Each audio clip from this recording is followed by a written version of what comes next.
My name is Anna. I moved to a small village 2 years ago with my husband. Max, we wanted to live closer to nature. There is fresh air, a river, and a beautiful forest nearby. It's peaceful here, and we love it. We plan to have children soon, and we think this is the best place for them to grow up. We met our neighbors soon after moving. Their names are John and Lisa.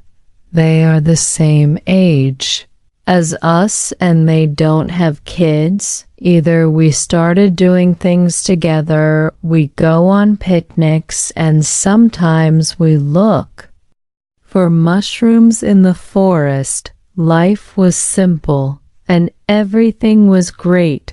John works far away. He has to leave for weeks or even months for his job. Lisa often feels lonely when John is away. She started asking for help with different things around the house. Max and I always tried to help her. I noticed that she started asking Max for help more and more. She would ask him to fix something in her house or help her with the garden at first. I didn't think anything of it. Max is always kind and I trust him, but then I saw something strange. Lisa started wearing different clothes when Max was around. Instead of normal house clothes, she wore fancy dresses and she always smiled at Max in a way I didn't like. I tried not to worry, but deep down I felt uneasy. Max didn't seem to notice anything at first. He thought he was just helping a neighbor. But then he started staying at Lisa's house longer than usual. I would wait for him, wondering what was taking so long. He told me he was just helping with small things, but I could feel something was wrong. One day, I asked Max, "Why do you spend so much time with Lisa?" He looked surprised and said, "I'm just helping her out. She needs help with her house because John is away." I nodded, but I didn't feel better. I started to watch them more closely. When Max went to Lisa's house, I would find reasons to visit too. I wanted to see what was going on. Every time I went over, Lisa would act like everything was fine, but I could see how she looked at Max. It wasn't friendly anymore. There was something more in her eyes, something that made me uncomfortable. One evening, Max came home late again. I asked him why he was late. He told me he was helping Lisa fix her car. I didn't believe him. I didn't say anything. But I knew something was going on. I couldn't stop thinking about it. I started dreaming about Lisa in my dreams. She would try to take Max away from me. I woke up feeling angry and scared. I knew I had to talk to Max again, but I didn't know how to start. One day, I saw Max and Lisa talking outside. They were standing too close and Lisa was laughing. My heart started beating fast. I couldn't take it anymore. I went outside and asked them what was going on. Lisa smiled at me, but it wasn't a friendly smile. "Oh, Anna, we were just talking about the garden," she said. I looked at Max. He didn't say anything. He looked guilty that night. I told Max how I felt. I told him I didn't like the way Lisa was behaving, and I didn't like how much time he spent with her. Max was quiet for a while. Then he said, "I'm sorry, Anna. I didn't realize how much it was bothering you." I felt a little better, but I still wasn't sure if I could trust him completely. From that day on, Max tried to avoid Lisa. He stopped going to her house as often, and I noticed that Lisa started spending more time alone. Weeks passed, and things seemed to go back to normal, but I still think about what happened. I trust Max, but I don't trust Lisa. I know she wanted something more, and I'm glad I said something before it went too far. Even though Max promised to stop helping Lisa so much, I still felt uneasy every time he went outside. I worried that Lisa would come by. I didn't want to be the kind of wife who always watches her husband. But I couldn't help it. One day, Lisa came over to our house. She had a cake in her hands and smiled sweetly. "Hi, Anna," she said. "I made this for you and Max. I hope you like it." I smiled back, trying to be polite. "Thank you, Lisa," I said, taking the cake.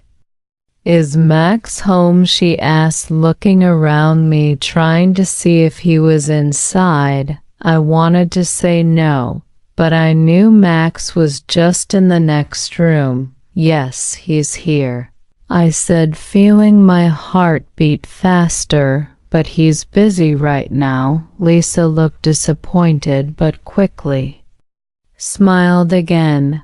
Oh, okay. I'll leave you two to enjoy the cake. Let me know if you need anything." She waved and left. I closed the door and felt a strange mix of relief and worry. I didn't want to let Lisa get between Max and me, but she seemed to keep trying to stay close to him. That night, I told Max about how Lisa came over with the cake. He laughed a little and said, "I think she's just being friendly. You don't have to worry." But I wasn't so sure.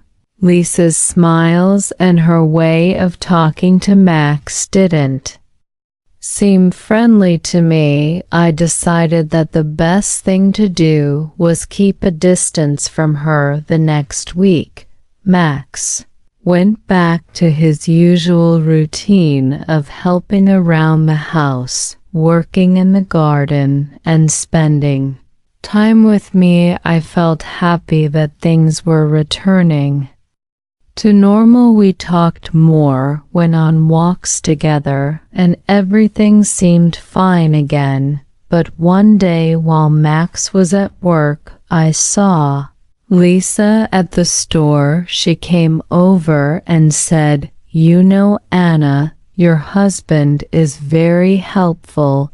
I don't know what I would do without him." Her words made me uncomfortable, but I smiled politely. "Yes, he's a good man." Lisa laughed softly. "He's more than just good, isn't he? You're very lucky to have him." I didn't like the way she said that, but I didn't want to argue with her. I just nodded and said, "Yes, I am." For the next few weeks, Lisa didn't come around as much. Max and I started spending more time together, and I felt like our relationship was getting stronger. I wanted to believe that everything was okay, but part of me still didn't trust Lisa. One afternoon, Max came home from work and told me that John, Lisa's husband, was coming back soon. I felt relieved. I hoped that once JN was back, Lisa would stop trying to get close to Max. When John returned, everything seemed to change. Lisa stopped asking for Max's help and we didn't see her much anymore.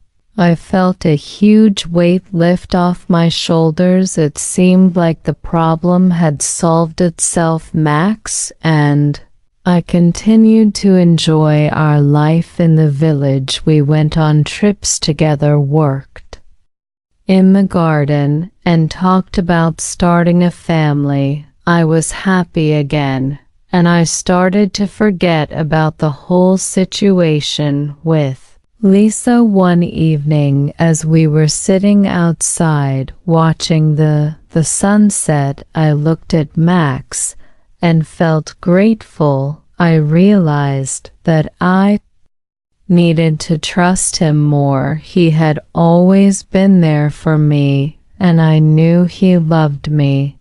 I didn't want to let my fears ruin what we had. I turned to Max and said, "I'm sorry if I ever doubted you." Max looked surprised. "Doubted me?" Why? I smiled. "Because I love you, and I know you would never hurt me." Max took my hand and said, "I love you too, Anna.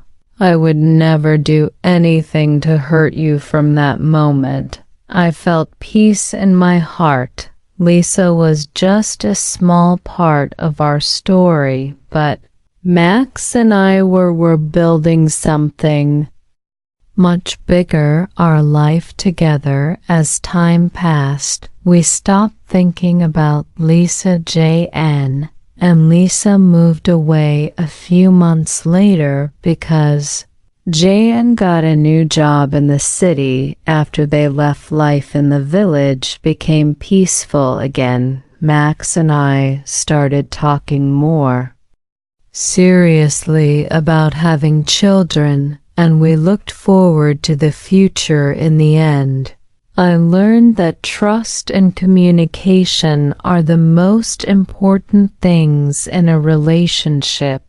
No matter what challenges come our way, I know Max and I can get through them together. The end. If you enjoy this story, please like, subscribe, and share.